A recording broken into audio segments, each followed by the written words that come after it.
It's not the chaos that poses the greatest threat, it's the people who use it to their advantage. First up, we have the opportunists. These are the individuals who see a crisis not as a calamity, but as a golden opportunity for personal gain. They're the ones who'll loot unsecured properties, manipulate vulnerable individuals, and swindle their way into acquiring resources that aren't rightfully theirs. Opportunists aren't necessarily evil by nature, but when presented with a chance to exploit a situation, they'll likely jump at it.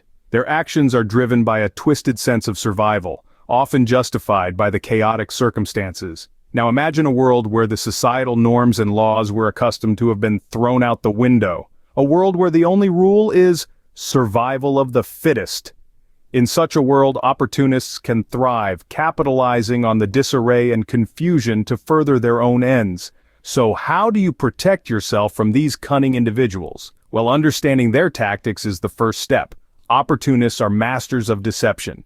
They'll play on your fears, your compassion, and your sense of fairness to get what they want. To safeguard your resources, you need to have a firm grasp on your assets and ensure they're secure. This means locking up your supplies, keeping a low profile, and being aware of who's around you. Don't flaunt your resources, or let on that you're better off than others. This could make you a prime target for opportunists. Recognizing manipulative behaviors is also crucial. If someone is overly charming, making grand promises, or trying to guilt-trip you into sharing your resources, these could be red flags. Trust your instincts. If something feels off, it probably is. Don't let the fear of opportunists paralyze you, though. Remember, knowledge is power.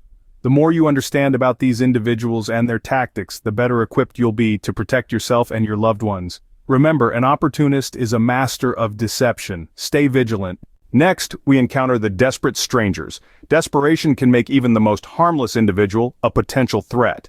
These are the folks who, when the chips are down, may not have prepared themselves adequately. They could be your neighbor, a passerby, or even a total stranger. Deprived of basic necessities like food, water, or shelter, their desperation could drive them to extreme measures. Let's imagine the scenario. Society has collapsed and resources are scarce. The unprepared ones might turn to those who have what they need. How far will they go to feed their families, to quench their thirst, or to find shelter from the cold? That's the scary part. You just never know. The signs of desperation are often glaring.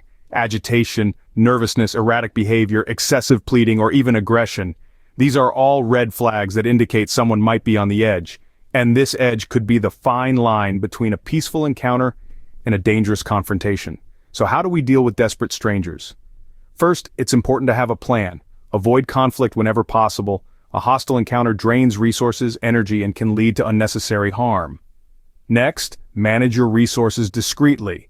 If you're the only house in the neighborhood with lights on when the power grid is down, you're painting a target on your back.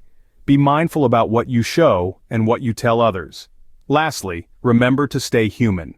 It's easy to lose our humanity when survival is at stake, but helping others when you can, without jeopardizing your own survival, could make the difference between a desperate stranger and an ally.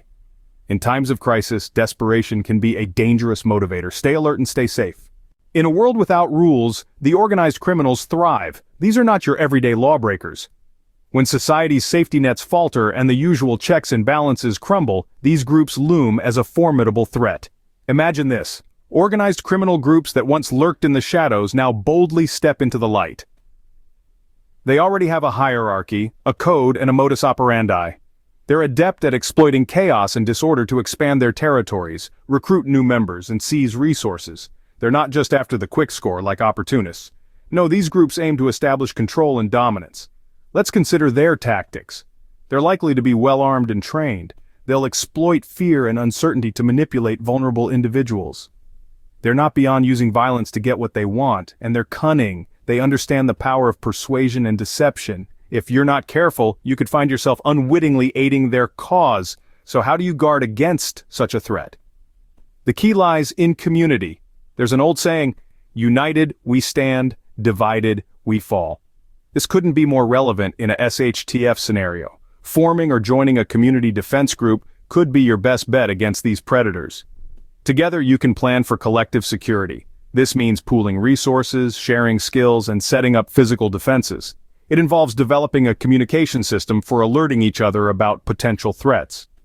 It requires training together so everyone knows their role when danger strikes. But remember, your community isn't just about defense, it's also about maintaining a sense of humanity and cooperation amidst the chaos. It's about ensuring that while you're protecting your own, you're not becoming the monsters you're trying to guard against. In summary, organized criminals are a daunting enemy in a world gone awry. But with the right preparation, communal unity, and a steadfast commitment to ethical conduct, you can mitigate their threat. Remember, strength in numbers. Don't underestimate the power of a united community. Now, let's talk about unstable individuals. These are people whose mental health issues may become exacerbated during high-stress times. The chaos and uncertainty that come with crisis situations can unbalance even the most stable among us. But for those with pre-existing mental health conditions, it's like throwing gasoline on a fire. These individuals, while not inherently dangerous, can become unpredictable, making them a potential risk. It's essential to remember that they're not the bad guys. They're people who need help.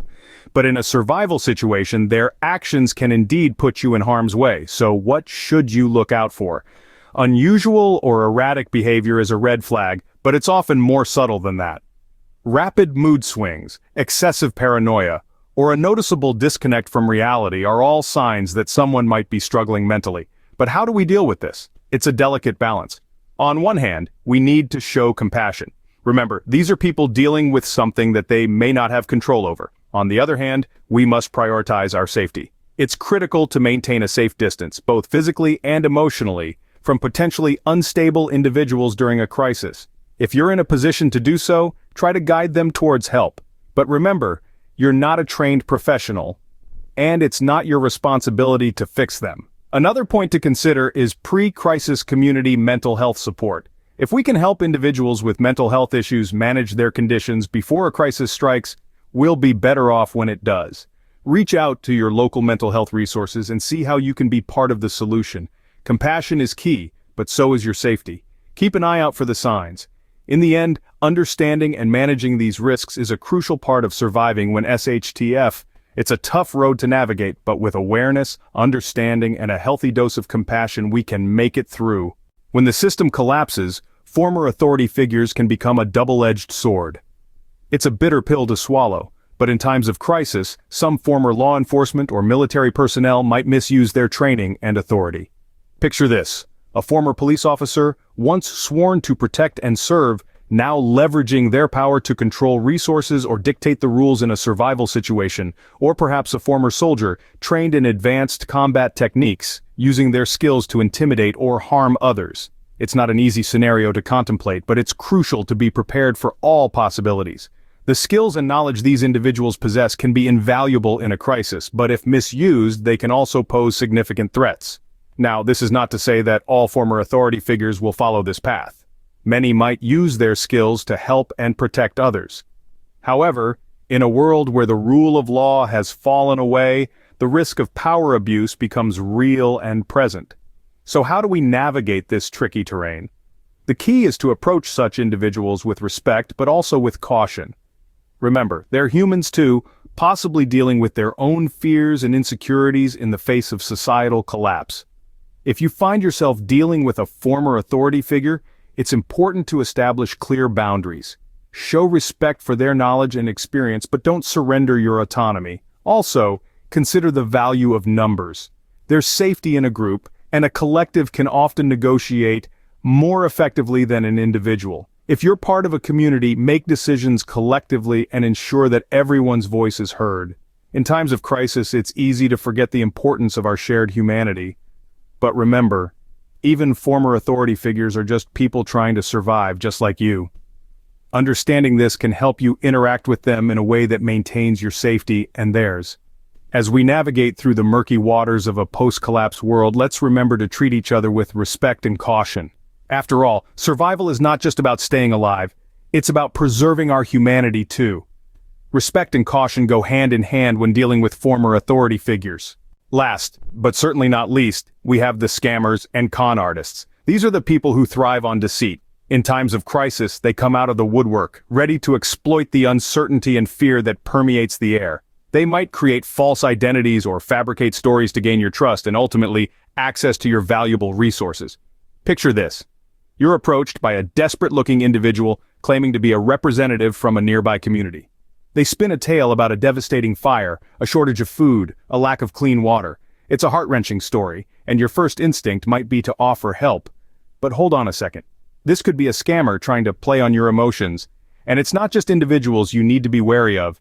There might be groups presenting themselves as relief organizations, asking for donations. They may even have a convincing setup, a tent, uniforms, official-looking documents, but don't be fooled.